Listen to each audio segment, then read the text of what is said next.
Monday, September 2nd. A holiday in the United States, but in Europe, just another day of the war.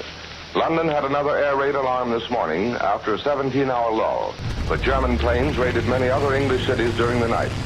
And British planes attacked Berlin and Munich and Sardinia, Italy's big airplane base between Italy and Spain, and the Varista industrial district of northwest Italy.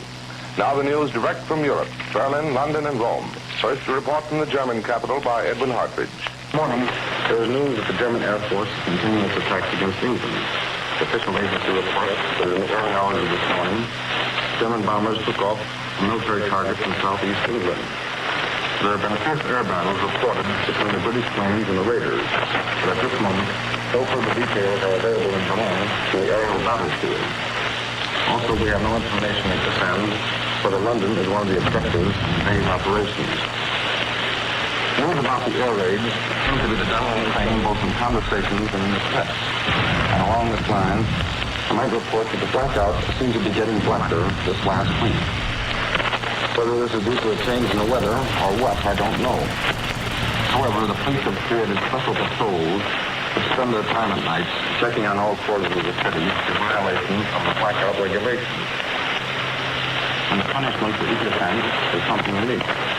Every time a household or an individual is found guilty, the electricity is shut off for a period of 8 days. This seems to be a very practical punishment for demonstrating that a blackout should be just that. Dr. Goebbels made a speech at Katowice yesterday evening, marking the first anniversary of the Polish campaign.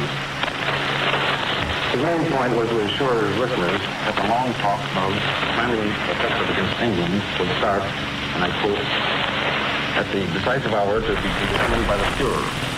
Dr. Goebbels then went on to say that German people were more united than ever before, that they had the best and most gallant army in the field, which piled up one victory after another, and that Germany was now immune against the British blockade and against starvation. The propaganda minister added that Germany was also immune against the poison of British lies. He said that, quote, everywhere in the world, the clear, most objective and true reports of German news have proved to be successful against British lies. England is alone. England cherishes the vain hope that it can conceal itself by hiding in the awful mist. The Fuhrer will attack when the right hour has come. End of quote. The magazine Neues Volk, published by the Racial Political Office of the National Socialist Party, lays down some principles so that the German or Nordic Aryan race may be kept pure. German people are advised that the birth rate must increase, so that in another 20 years, Germany will not have to call on foreign labor.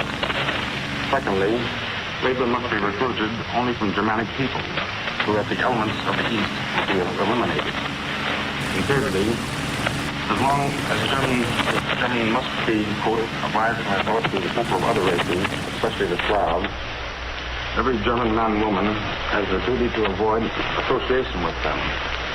The same principles must be applied to the foreigners of other races.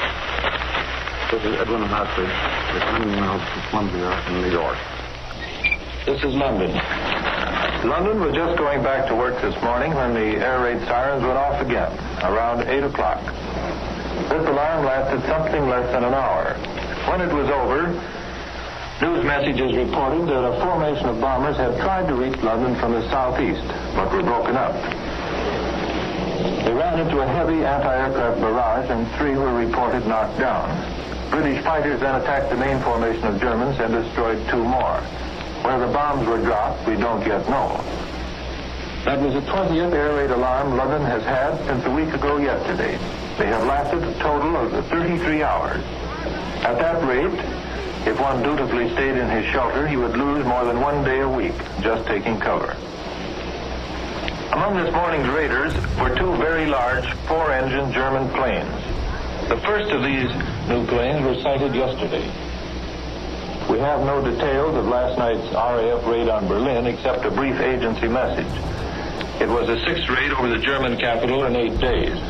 There were alarms in Switzerland and planes were reported traveling south. And the Italian communique that's just come to London says British bombers are over northern Italy again.